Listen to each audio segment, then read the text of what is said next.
4 people were kidnapped from their own streets at Igbira camp in Auchi. You can confirm this from the security forces, only very recently. We have videos, and I have a lot on my phone now, of farmers who have been slaughtered in their farms. There's a camp in Ovia here. It's just a farm settlement. It's a camp. People were sleeping at night, and then herdsmen or terrorists, we shouldn't actually be using the word herdsmen. Terrorists went to those camps, slaughtered them in the night. We have about 7 dead bodies lying there. I'm telling you things that have happened within the last 1 month. Now, burnt down some parts of their houses.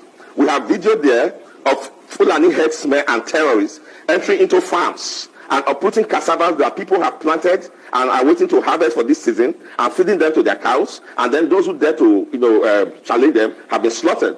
So for the 200 families in Edo State that have been slaughtered in the past 3 months, we commiserate with you. Now we know that we have north and south, because the language I hear from those who are condemning is south and north. It is no longer what happened in Edo State, it's what happened in the south and what happened in the north.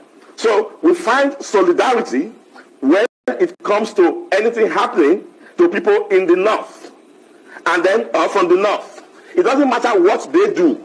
It doesn't matter that what we are dealing with has a history. It doesn't matter that on a daily basis, Edo people are reporting killings in their farms, destruction of their economy. It doesn't matter. All of that don't matter. As long as that now happens to those who are from the north, then you have bodies, you have sociocultural groups, you have all sorts of people rising up in condemnation. It is a shame, it is condemnable, it is incendiary. If we react like that and look at things from such selfish prison, you will have war in this country. Because you have families right now who are crying, who are angry, who have lost loved ones to this kind of brutality in the bushes. And now, as I have told you, they have entered into the town of Auchi, and we are not having anybody condemning it. Before now, during the Buhari's regime, I remember that we had serial kind of killings like this. And then when Tinubu came in, there seemed to have been a little stopgap. But it appears that just recently, as soon as we started hearing of the political actors in the north complaining that Tinubu has neglected the north, we are beginning to see a resurgence of this. We understand what is going on. It is happening in Nigeria, it is happening in those states, and we are keeping note, irrespective of all those hypocrisy to see in the press. The people are feeling the burn, they are losing loved ones, and they are not going to be moved by what you are doing in the press. Let me proceed, please.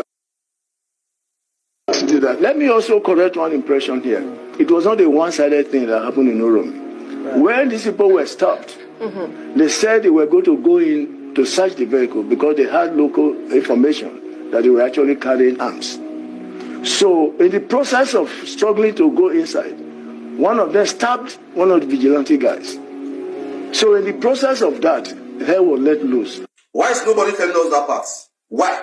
Why is nobody? Let me also correct one impression here. It was not a one-sided thing that happened in Oromi. Right. When these people were stopped, they said they were going to go in to search the vehicle because they had local information that they were actually carrying arms. So in the process of they went to a church and by so many people. Nobody was arrested. Nobody was prosecuted. And all the attacks happening in the south, nobody's been arrested. Nobody's been prosecuted. Now the northerners say they must be prosecuted. Those that attack northerners in Edo State must be prosecuted. I mean, the north is demanding for prosecution of those who fight northerners. But they've been fighting southerners all these years. The police, the military, the whatever, the security agents do not even make arrests. Now it has gotten to their time.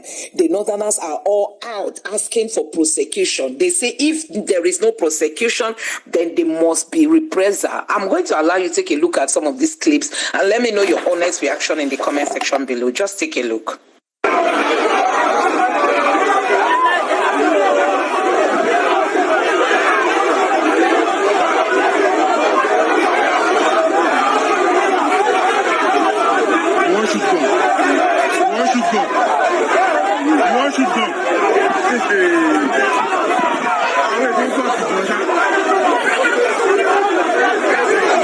I always sing, I just need to get this off my chest. Now, I hope politicians are listening. This whole foolish pampering of the North, it needs to stop.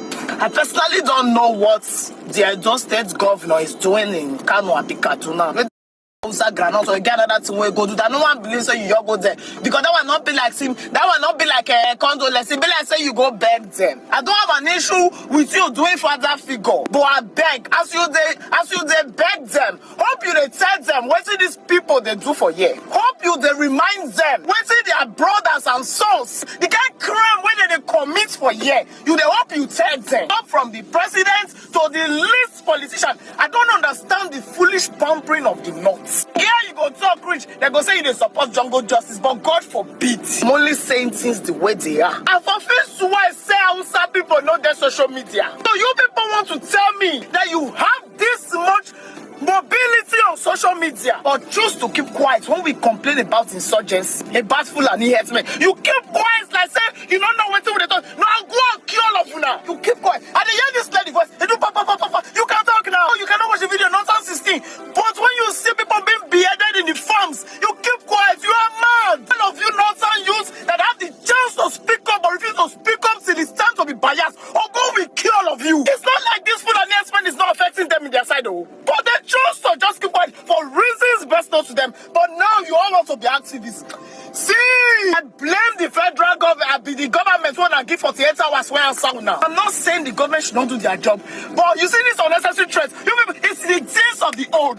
Our fathers never fear now. It sure me say this generation will match your madness for madness. You want to do a pressure attack, you enter Benin, you're in those states, you start killing people when they're looking at their own and say, hey, no, go and kill now. Some people know what causes it miss. And get out. If one person go talk like go, you people will take me out of context. I'm only saying that we chose peace and love, but we are not scared of war. I got they knock my motor, may get out of my front. Come be like say one tribe get power past the full nation. They be killing people now in Enugu State. I don't know why the governor of Enugu State have not made fear no less than talk. Women have been protesting for weeks. Fulani herdsmen. Gone to Bayelsa. Even Delta State here. Managarats. I beg you, my sympathies with the families of all this. Hey, fear. It needs to stop. Everybody, mount your guards. I know, mushi.